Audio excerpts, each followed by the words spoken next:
AP deputy CM Janasena అధినేత పవన్ కళ్యాణ్ పై తమిళనాడులో criminal case నమోదైంది. మదురైలో ఇటీవల జరిగిన ఓ ఆధ్యాత్మిక సభలో కోర్టు ఆదేశాలను ఉల్లంఘించి రెచ్చగొట్టే వ్యాఖ్యలు చేశారని Madurai people federation for Communal harmony సంస్థ పోలీసులకు ఫిర్యాదు చేసింది. దీంతో పవన్తో పాటు తమిళనాడు బీజేపీ మాజీ అధ్యక్షుడు కె అన్నమలై, హిందూ మున్నానీ నాయకులపై పోలీసులు ఎఫ్ఐఆర్ నమోదు చేశారు.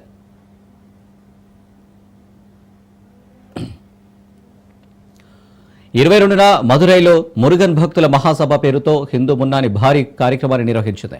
ఈ సభకు పవన్ కళ్యాణ్, అన్నమలై ముఖ్య అతిథులుగా హాజరయ్యారు. అయితే ఈ సభలో చేసిన ప్రసంగాలు, ఆమోదించిన తీర్మానాలు మతాల మధ్య విద్వేషాలు పెంచేలా ఉన్నాయని, ఇది మద్రాసు హైకోర్టు ఇచ్చిన ఆదేశాలకు విరుద్ధమని ఆరోపిస్తూ మదురైకి చెందిన న్యాయవాది, People's Federation for Communal Harmony coordinator S Vanjinathan పోలీసులకు ఫిర్యాదు చేశారు.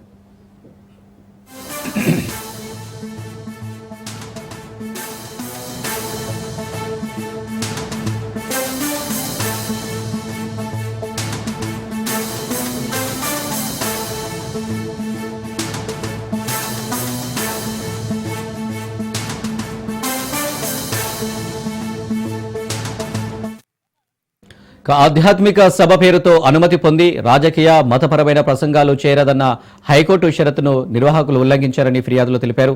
రానున్న అసెంబ్లీ ఎన్నికల్లో హిందువులు ఏకతాటిపై నిలిచి ఓటు వేయాలని, డీఎంకే ప్రభుత్వం ఆలయాలను ఆదాయ వనరుగా చూడటం మానుకోవాలని సభలో తీర్మానాలు చేయడం వివాదాస్పదంగా మారింది.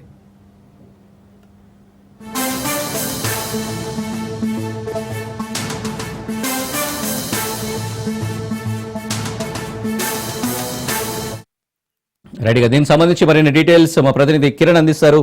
కిరణ్, అనిల్, ఏదైతే తమిళనాడులో AP deputy CM Pawan Kalyan పైన కేసు నమోదు చేశారు. ఎందుకంటే గత నెల 22వ తేదీ మురుగన్ మహానాడు అనే కార్యక్రమంలో అక్కడ తమిళనాడులో నిర్వహించారు. ఈ నేపథ్యంలోనే ఆ సభకు కూడా భారీ ఎత్తున అంటే 5 లక్షల మందికి పైగా అక్కడికి తమిళనాడులోని భక్తులు కావచ్చు, అదేవిధంగా వివిధ పార్టీలకు సంబంధించి ఆ కార్యకర్తలు, నాయకులందరూ కూడా ఆ సభలో పాల్గొన్నారు. ఈ నేపథ్యంలోనే పవన్ కళ్యాణ్ అక్కడ మాట్లాడుతూ కూడా భక్తులను ఉద్దేశించి మాట్లాడుతూ గత ఎన్నికల్లో రావాల్సిన ఎలక్షన్ లో ఆ హిందువులకు ఏదైతే పార్టీలు అంటే ఆ పార్టీకి సంబంధించి తమ ఓట్లు కూడా వినియోగించుకోవాల్సి ఉంటుంది అని చెప్పేసి అంటే మతపరమైన వ్యాఖ్యలు చేశారంటూ కూడా ఈ కేసు నమోదు చేయడం జరిగింది. ఎందుకంటే మతాల మీద చిచ్చు పెట్టే విధంగా, మతాల యొక్క భావన ఖచ్చితంగా ఏదైతే మతాలు ఉంటాయో ఆ మతాలను రెచ్చగొట్టే విధంగానే ఈ వ్యాఖ్యలు ఉన్నాయని చెప్పేసి కూడా ఈ కేసు అయితే నమోదు చేసినప్పటికీ Madurai people's federation communication harmony సంస్థ, అదేవిధంగా అన్నానగర్ పిఎస్ లో అయితే